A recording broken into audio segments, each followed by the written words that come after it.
மலையுண்டு கைலாயம், அன்னைக்கொரு மலையுண்டு ஏழுமலை, அண்ணனுக்கு மலையுண்டு பழனி மலை, ஐயப்பா உனக்குண்டு சபரிமலை.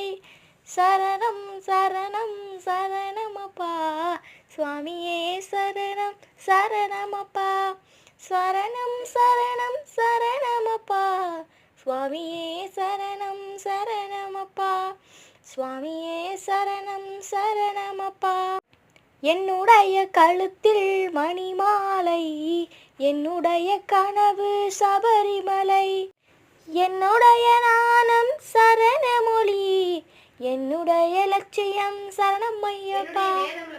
சரணம் சரணம் சரணமப்பா சுவாமியே, சரணம் சரணமப்பா, சரணம் சரணம் சரணமப்பா.